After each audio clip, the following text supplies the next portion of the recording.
అందరికీ నమస్కారం అండి. ఈ చెన్నై లవ్ స్టోరీ ఈ సినిమాకి ఈ స్థాయి మంచి స్థాయి. ఈ స్థాయి అంటే మళ్ళీ చిన్నది కాదు. దీనికి 4 దశాబ్దాల పాటు మగటం లేని మహారాజులాగా ఆయన ఇవ్వని బ్లాక్ బస్టర్లు కాదు, ఇండియాలో ఏ హీరో ఇవ్వనటువంటి బ్లాక్ బస్టర్లు ఇండస్ట్రీ హిట్లు ఇచ్చిన ఆయన ది మెగాస్టార్ చిరంజీవి గారు ఇలాంటి వచ్చి వీళ్ళందరినీ అయిన వాళ్ళందరినీ బ్లెస్ చేయాలని మనస్ఫూర్తిగా రావటం చాలా చాలా సంతోషంగా ఉంది సార్. సో అలాగే నెక్స్ట్ 2-3 గురించి చెప్పాలనుకున్నా. అలాగే ఈ సినిమాకి ప్రొడ్యూసర్లుగా సాయి రాజేష్ గారు, ఎస్కేఎన్ గారు, ధీరజ్ ముగ్గురు పెద్ద బేబీతో చాలా పెద్ద హిట్ కొట్టారు.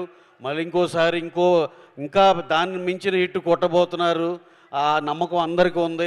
ఎందుకంటే ఆ ప్రీమియర్స్ ఏదో పెట్టిన షోలను బట్టి చూస్తుంటే 37 ఇక్కడ నైజాంలో పెట్టారు. రెస్ట్ ఆఫ్ ద ప్లేసెస్లో ఇంకొక 20-25 పెట్టారు. అన్నీ ఫాస్ట్ ఫిల్లింగ్ అండ్ ఫుల్స్ అయిపోయినాయి. అంటే దీని మీద ఉన్న క్రేజ్ అర్థమవుతుంది.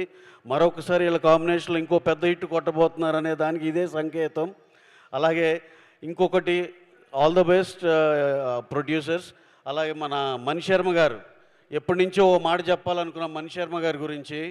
ఆయన ఆ రోజుల్లో ఆయన ఇచ్చిన చూడాలని ఉంది కానీ, ఇంకా ఆ తర్వాత ఇంద్రా కానీ, ఆ తర్వాత పోకిరి కానీ, అతడు కానీ, చిరుత కానీ, ఆయన ఇచ్చిన భారీ హిట్లకి ఆ రోజుల్లో ఆ మెజర్మెంట్ లేదు. కానీ ఏమని యూట్యూబ్ వ్యూస్ అని అవన్నీ, లేకపోతే ఈ పాటి సార్ 100 బిలియన్లు అవన్నీ ఎక్కడో ఉండేవి సార్. దగ్గరికి కూడా ఎవరు వచ్చే లేనంత పరిస్థితిలో ఉండే అలాంటి సాంగ్స్ ఇచ్చారు ఆయన.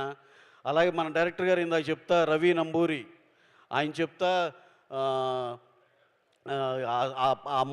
హుక్ వర్డ్ ఏదో తొలి ప్రేమ అంత తోపు కాదురా అన్నారు. కానీ నిజంగా డెబ్యూటెంట్గా ఆయన మాత్రం తోపే. ఈ సినిమా అంత బాగా తీశాడని అందరూ చెప్తున్నారు.